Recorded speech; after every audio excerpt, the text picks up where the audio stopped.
Good day! Here are the top stories of the Manila Times for June 16, 2021. The government had so far released over 660.51 billion pesos to address the pandemic, Budget Secretary Wendell Avisado said on Tuesday. The amount includes funds used to roll out the vaccination program. Avisado informed senators who reconvened the Senate Committee of the Whole or COW to review the National Vaccination Program against the Coronavirus Disease 2019 or COVID-19. He said 387.17 billion pesos was sourced from funds under the Bayanihan 1 law, while over 200.12 billion pesos came from the Bayanihan 2 law. The rest, 73.21 billion pesos, was taken from regular government funds. Finance Secretary Carlos Dominguez III said an additional 25 billion pesos is needed to buy vaccines for children aged 12 years old and above and possible booster shots for adults. Dominguez III assured the public that the government had the funds to implement its vaccination program this year. Senator Christopher Lawrence Bongo reported that President Rodrigo Duterte had instructed the Interagency Task Force for the Management of Emerging Infectious Diseases or IATF-EID to immediately deploy vaccines to high-risk areas amid reports of rising COVID-19 cases. On Tuesday, Malacanang denied neglecting the Visayas and Mindanao in the distribution of vaccines amid a spike in positive cases in these areas. Go cited the current situation in Metro Manila as an example of the effectiveness of COVID-19 vaccines. The World Health Organization or WHO warned on Monday, Tuesday in Manila that COVID-19 was moving faster than the vaccines, with more than 10,000 people dying every day. It said the Group of Sevens or G7 vowed to share 1 billion doses with poorer nations was simply not enough. Global health leaders also warned the pledge was too little, too late, with more than 11 billion shots needed.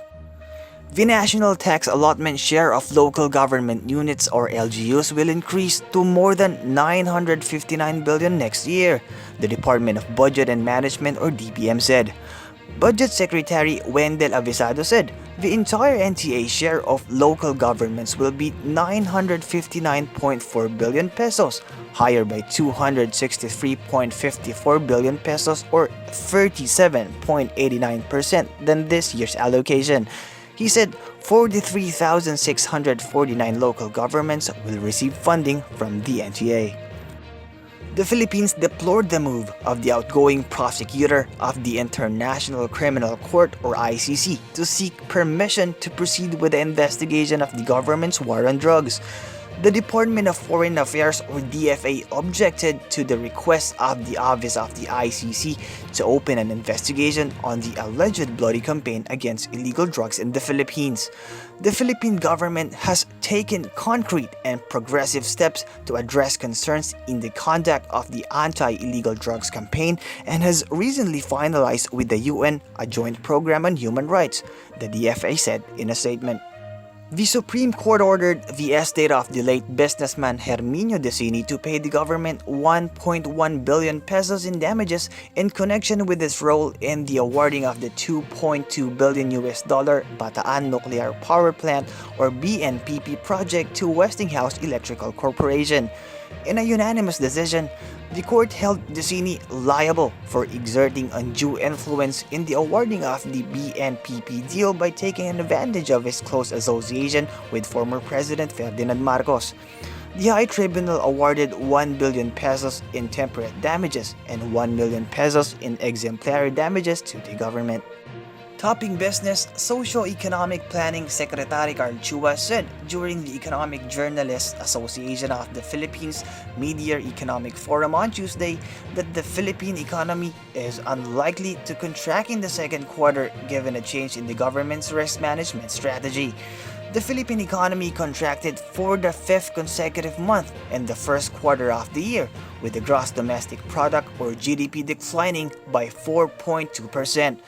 Chua said the gradual lifting of quarantine restrictions and continuous vaccination rollout will help the Philippine economy grow by 6 to 7% this year and return to pre-pandemic levels next year. Money sent home by overseas Filipino workers or OFWs fell to its lowest level in 11 months last April, although it boosted the year-to-date sum.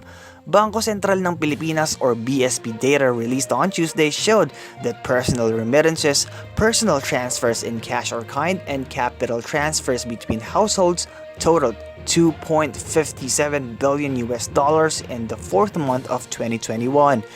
The figure was the lowest since $2.34 billion in May last year. In sports, the Philippines fields its tallest assembled national basketball team against South Korea in the FIBA Asia Cup qualifiers on Wednesday at the Angeles University Foundation in Angeles City, Pampanga. 7'3" Kai Soto, 6'10" naturalized player Angelo Kwame, and a few more players who stand at least 6'7" beef up the frontcourt of Gilas Pilipinas.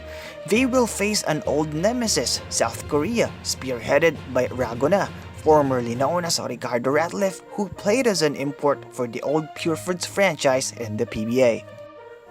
The Atlanta Hawks rallied to beat the Philadelphia 76ers 103-100 on Monday, Tuesday in Manila, tying the Eastern Conference semifinal at 2-2. Trae Young led the Hawks with 25 points. Big man Joel Embiid of the 76ers finished with 17 points and 21 rebounds but spent time in the locker room in the second quarter nursing a knee injury. Rigoberto Tiglao and father Rangelio Aquino are today's front page columnists.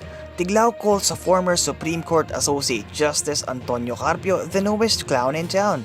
Aquino talks about teaching ethics in schools.